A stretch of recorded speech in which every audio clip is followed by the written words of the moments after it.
Money Vikings, Money Viking G here. I have a critical one for us today to talk about.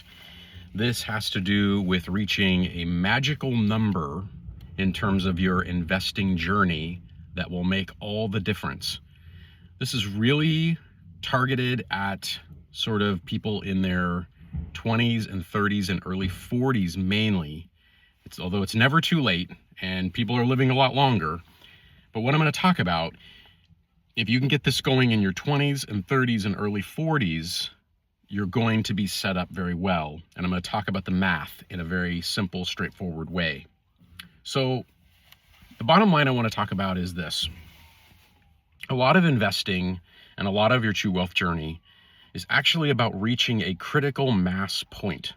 This is a point in your investing when, if you are prudent about your investing in terms of building a strategic portfolio and you're keeping the fees down, you will basically never have to invest another dollar again. This is typically known as coast fire. That's a typical term that it's called, where you spend sort of a decade getting yourself into this position and adding very much to your portfolios and your assets. And basically after that decade, if you do what I'm going to talk about, a person could actually probably do just fine not contributing another dollar. Now, most people do. Most people continue to contribute, and they're going to make themselves even more wealthier. They're going to make their retirement even more comfortable. They're going to have extra for various things. They're going to be able to handle a medical crisis. They're going to be able to go on some sort of cruise or vacation, etc. So let's dive into it. The basic idea is this. I'm going to use a simple example of someone that is contributing a total of $20,000 a year to their investment accounts. That may seem a little high to some, and I understand that. It is a stretch. Essentially what that would be is someone that makes around $100,000. If they're doing 10% contributions, 10 or 15%, it's better to go on the higher side, contributions into their low-cost 401k, that's mainly invested in the S&P 500, some sort of ETF, VOO, SPY, etc.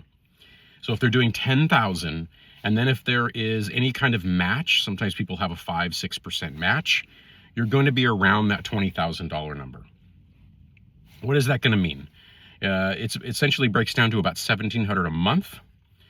And, if you're doing, per paycheck, what is that? Around 800 and some change per paycheck. So with the contribution, with the match, if a person is making around 100,000, they can probably hit this target. Here's the key factor.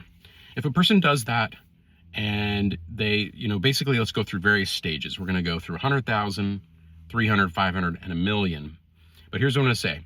It would take a person about 3.5 years of doing this consistently, which, trust me, goes by fast for you younger folks that don't think that's going to take a long time. It's going to go really fast, 3.5 years. And at 8% return, so they will basically hit $100,000. And that $100,000 from that point forward is going to return probably around 8%. Historical average around 10, but let's use 8 to be conservative. So then at that point, that investment portfolio is going to be making an additional $8,000 a year on top of the $20,000. So basically $28,000 is now going in per year to be reinvested through the dividends, and then compounding can really take effect. That's what a lot of people talk about, is do everything you can to hit that first 100,000. That is like a very critical number in terms of building wealth and investing. And what that does from there, we can use basically the rule of 72. For those that aren't familiar, rule of 72 says you take your percentage interest rate return, divide it, 72 divided by that number. It tells you how long it's going to take for you to double your money. So for example, at an 8% return, 72 divided by 8 equals 9. That means it's going to take 9 years to turn that 100,000 into $200,000. But the person is also going to be adding at that time. So within that 8 years, they're going to actually hit over 300,000. Is how the math works out. So the bottom line is, within about a 10 to 11 year period, if a person really pushes, really hustles, they build this thing right, they build this machine, they build this plane, within that 10 years, it's going to be well north of $300,000. This is a critical junction. This is basically crossing the Rubicon, and there is a critical mass situation that is happening here. At $300,000, at an 8% average annual return, now this will fluctuate a lot. You have to be able to, this is an important note, you have to be able to ignore the noise, because there's going to be a lot of media chit chat about the market.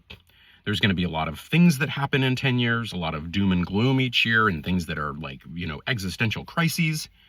But you have to remember, for 100 years, just investing in the S&P 500 has worked just fine.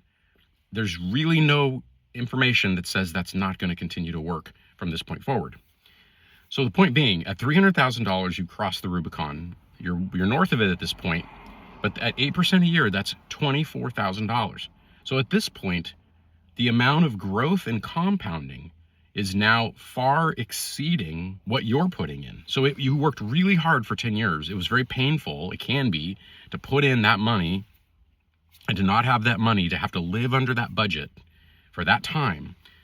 And it was worth it at this point. After that point, you've crossed this point where you are, making more than you're actually having to put in. Now, this starts to really turbocharge after that.